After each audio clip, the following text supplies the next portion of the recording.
you have basically to master two primary skills. You must know how to select and connect. Those are the skills of relationship, selection and connection. And you've got to find a way to constantly improve the amount of joy, passion, nourishment that's happening within you and the person you're in relationship in. If you want to have not just a lover, a husband, a wife, a boyfriend, a girlfriend, whatever your language is, if you want more than that, you want a raving fan.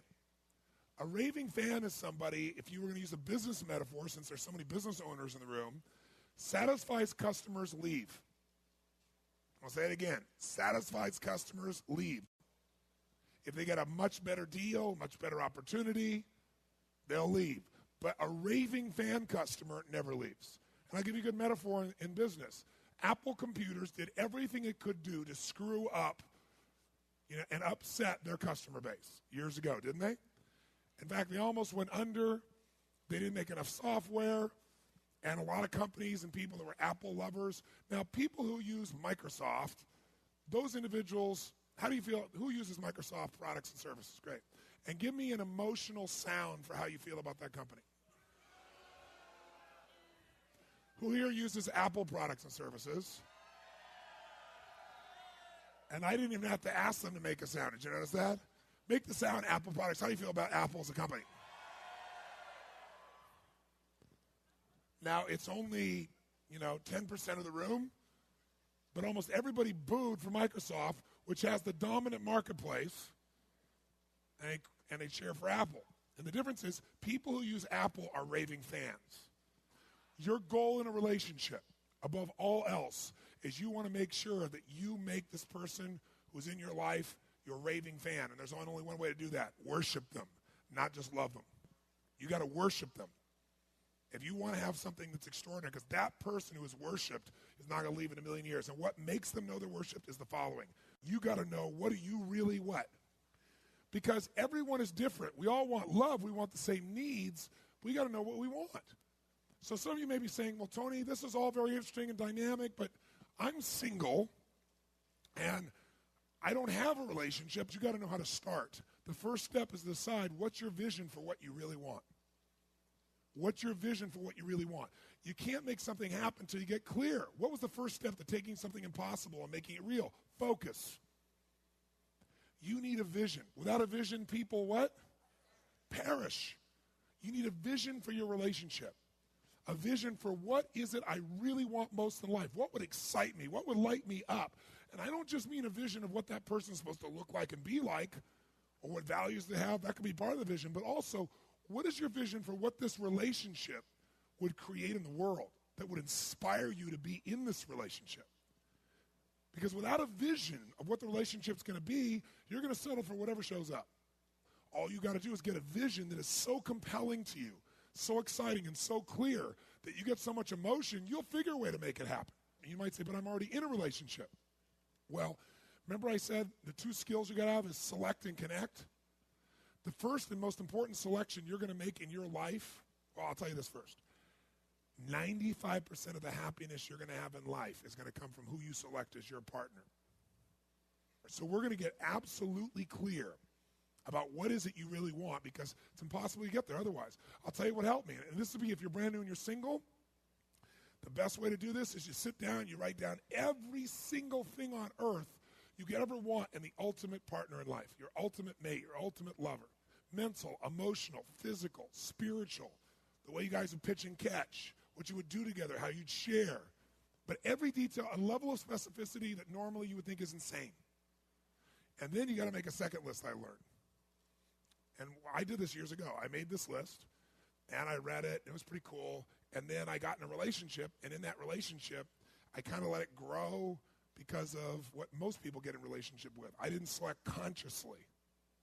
What makes a relationship work is things in common. Similar values, right? Similar dreams or goals or loves or desires. What makes a relationship work is having things in common. Because what that gives you is the emotion of certainty that allows you to open up and connect. People like people who are like whom? Themselves. So you like this person, and you have certainty about this person, you have connection with this person because you have a connection through interests or values, and you have certainty because, hey, they're like me. So what makes a relationship work is things in common. What makes a relationship passionate is uncertainty, not knowing, and differences. This is the critical understanding. Can you have both in a relationship simultaneously? Yes or no? Yes, but most people pursue one aspect of their needs, like in the beginning they want the variety and the uncertainty and the excitement that comes with that. And this person's so different than me, and so it excites me because I'm quiet and they're loud and intense and playful. And then they get around and they think, oh, I want this forever, and they try to get a hold of this person and very often try to control them. And then what they want to do is get this place of connection, but also control, certainty. And they try to make their spouse, their boyfriend, their girlfriend, their husband, their wife like them. All their being loud before was exciting. Now it's loud. That they were doing in the very beginning. But now you're irritated by it.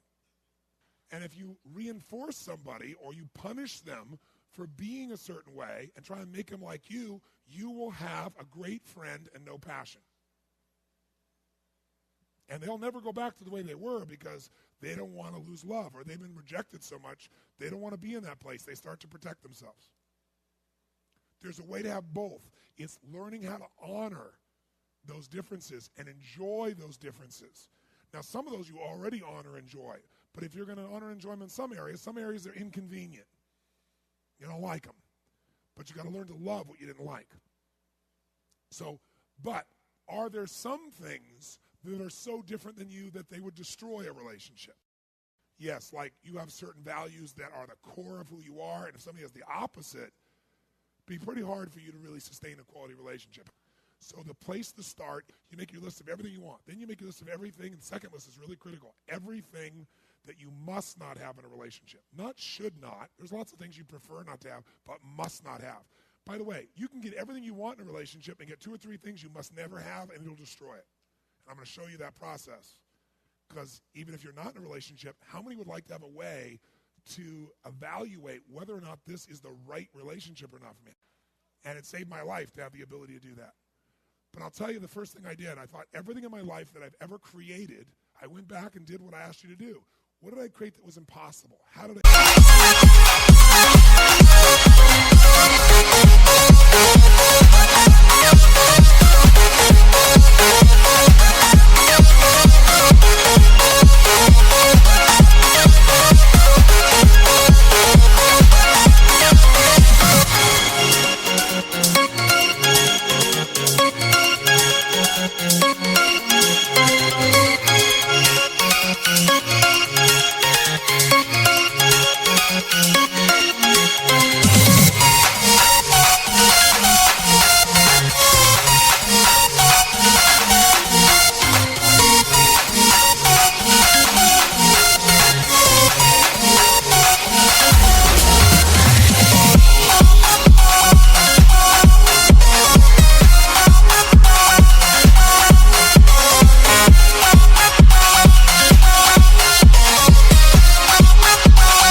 started by focusing on what I wanted, not where I was.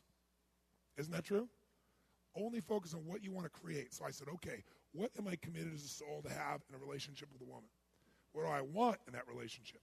And then what can I not have? I made these lists, and I wrote it for about 9 or 10 pages.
time I was done with a mix-up list, I might end up with 12.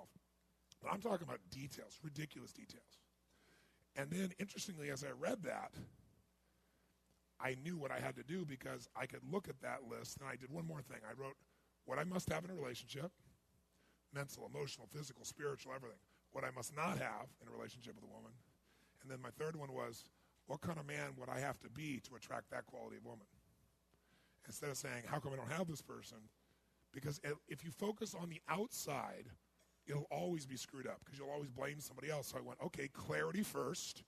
What do I need? What am I committed to? What do I want? And clarity, what must I be for that type of person to be in my life? How many follow these steps?